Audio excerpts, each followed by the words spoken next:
Welcome Poojika electronics.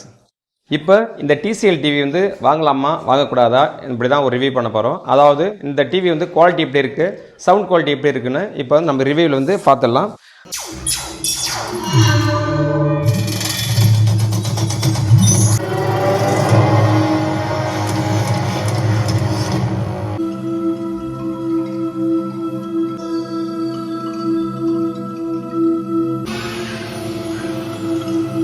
இந்த TCL TV வாங்கலாமா வாங்கக்கூடாதா, அதாவது இந்த டிசிஎல் டிவினுடைய பிக்சர் குவாலிட்டி, ஆடியோ குவாலிட்டி எப்படி இருக்குன்னு இப்போ செக் பண்ணிடலாம். அதுக்கப்புறம் இந்த டிவி பார்த்தீங்கன்னா இப்போ ஃப்ளிப்கார்ட்டில் பார்த்தீங்கன்னா ஆஃபரில் போயிட்டுருக்கு.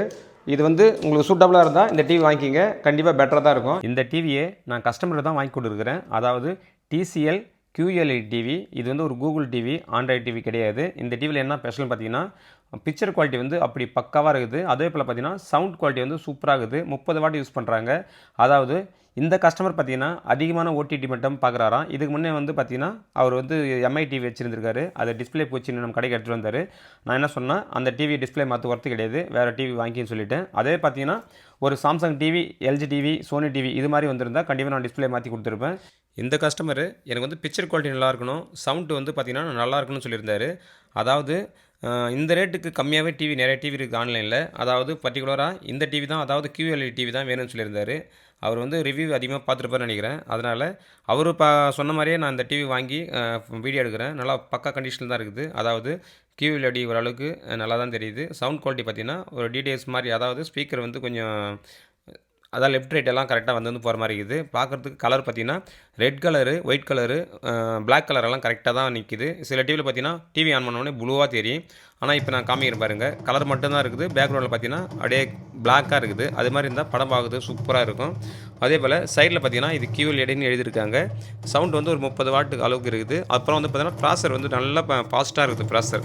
சப்போஸ் ரீபீட் பண்ணும்போது பார்த்திங்கன்னா ரொம்ப வந்து லாக் ஆகிற மாதிரி இருக்கும். ஆனால் இந்த டிவியில் அப்படி கிடையாது, செம ஃபாஸ்ட்டாக இருக்குது.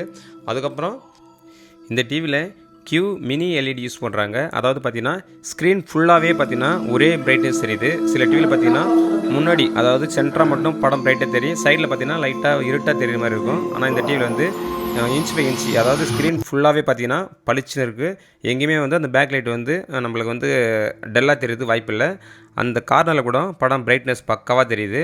அதனால் வந்து இந்த டிவி வந்து ஓரளவுக்கு பிக்சர் குவாலிட்டி சூப்பராக இருக்குது. அதுக்கப்புறம் டால்பி அட்மாஸ் சப்போர்ட் இருக்குதுன்னு சொல்கிறாங்க இதில். அதாவது நாங்கள் இந்த டிவியில் வந்து நெட்ஃப்ளிக்ஸ் படம் பார்க்குறீங்கன்னா, நெட்ஃப்ளிக்ஸில் அமேசானில் பார்க்குற மாதிரினா படம் பார்க்கறதுக்கு நல்லா குவாலிட்டியாக இருக்கும். இது வந்து ஒரு கூகுள் டிவி. அதுக்கப்புறம் ப்ராசர் பார்த்தீங்கன்னா AI-PQ ப்ராசர் வந்து யூஸ் பண்ணியிருக்காங்க. அதனால் நல்லா பிக்சர் குவாலிட்டி வந்து நல்லா வந்து பூஸ்ட் பண்ணி கொடுக்குது. பார்க்குறதுக்கு குவாலிட்டி செம்மையாக மொபைல் ஃபோனில் பார்க்குறோம் அந்தளவுக்கு HDR சப்போர்ட், அதாவது HDR10 சப்போர்ட்டும் இதில் டிவியில் இருக்குது. அதுக்கப்புறம் இது வந்து ஸ்போர்ட்ஸ் மோடு சொல்கிறாங்க.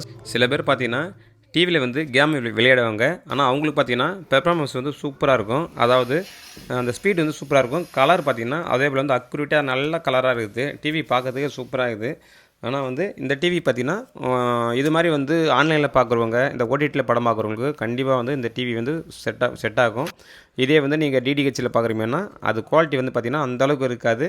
சப்போஸ் DTHல பார்க்குறீங்க, நீங்கள் வந்து கேபிள் டிவியில் பார்க்குறீங்கன்னா ஒரு 4K இல்லை ஃபுல் HD சப்போர்ட் இருந்தால் ஓரளவுக்கு வந்து இந்த டிவி வந்து உங்களுக்கு வந்து அந்த கலர் சவுண்டெல்லாம் கரெக்டாக கொடுக்கும். இவங்க ஃபுல் அண்ட் ஃபுல், அதாவது பார்த்திங்கன்னா எல்லாமே இவங்க வந்து நெட்டில் மட்டும் கனெக்ட் பண்ணி பார்க்குறாங்க. எந்த ஒரு இதுவும் கிடையாது, கேபிள் டிவியோ இல்லை DTHோ கிடையாது. அவங்க அதிகமாக பார்த்திங்கன்னா படம் பார்க்குறவர் நினைக்கிறேன். அதனால் படம் பார்க்குறதுனால எனக்கு இந்த அளவுக்கு பிக்சர் குவாலிட்டி, சவுண்ட் குவாலிட்டி வேணும். அதே போல் அவங்க வீட்டில் பார்த்திங்கன்னா ஹோம் தியேட்டர் வச்சுருக்காங்க. அதனால் நல்ல எஃபெக்டோட நல்ல சவுண்டோட பார்க்கணும்னு சொல்லிட்டு தான் இந்த டிவி கேட்டிருந்தாங்க. அவருக்கு சூட்டபுளாக பக்காவான டிவியாக அவருக்கு பிடிச்ச அளவுக்கு நான் இந்த டிவி வாங்கி கொடுத்துருக்குறேன். சப்போஸ் இது மாதிரி வந்து உங்களுக்கு ஏதாவது டிவி வேணும்னா கம்மியான பட்ஜெட்டில் ஆன்லைனில் கிடைக்குது. நீங்கள் வந்து நார்மல் யூசேஜ், அதாவது ஒரு நாடகம் பார்க்குறீங்க, ஒரு படம் பார்க்குறீங்க, ஒரு நியூஸ் பார்க்குறீங்கன்னா சாதா டிவியே பார்த்திங்கன்னா 12,000 13,000 டிவி கிடைக்குது. இது வந்து பார்த்திங்கன்னா அவர் கேட்டது எல்லாமே இருக்குது. அதனால் இந்த டிவி பார்த்திங்கன்னா ஒரு 26,000 ரூபாய்க்கு வாங்கினார். ஆனால் இருந்தாலும் இந்த 26,000 ரூபாய்க்கு இந்த டிவி வந்து ஒர்த்தாக தான் இருக்குது. ஏன்னு பார்த்தீங்கன்னா பிக்சர் குவாலிட்டி நீங்களே பார்த்துருப்பீங்க, சவுண்ட் குவாலிட்டியும் பார்த்துருப்பீங்க, ஸ்பீக்கர் சவுண்டு வந்து லவுடாக இருக்குது, நல்லா பக்காவாக இருக்குது. 2GB வந்து ரேம் கொடுத்துருக்காங்க. அதுக்கப்புறம் 16GB பார்த்திங்கன்னா இன்டெல் ஸ்டோரேஜ் கொடுத்துருக்காங்க. இது வந்து ஒரு 4K டிஸ்பிளே. அதுக்கப்புறம் பார்த்திங்கன்னா 120 Hz டிஸ்பிளே கிடையாது, 60 Hz தான் போட்டிருக்காங்க.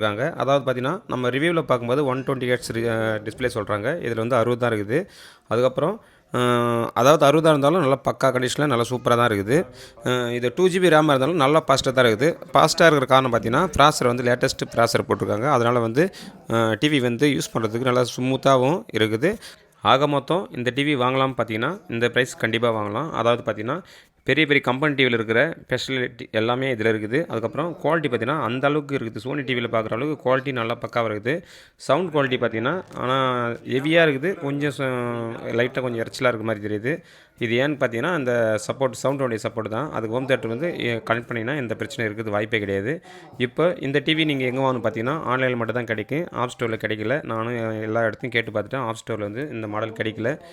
அதனால் சப்போஸ் இது மாதிரி டிவி வேணும்னா நம்ம சேனலில் வந்து ஆல்ரெடி ப்ராடக்ட்டில் வந்து லிங்க் கொடுத்து சேனலில் கீழே பார்த்தீங்கன்னா வியூ ப்ராடக்ட்னு இருக்கும். அதில் கிளிக் பண்ணி செக் பண்ணி வாங்கிக்கிங்க. நன்றி. பூஜிகா எலக்ட்ரானிக்ஸ்.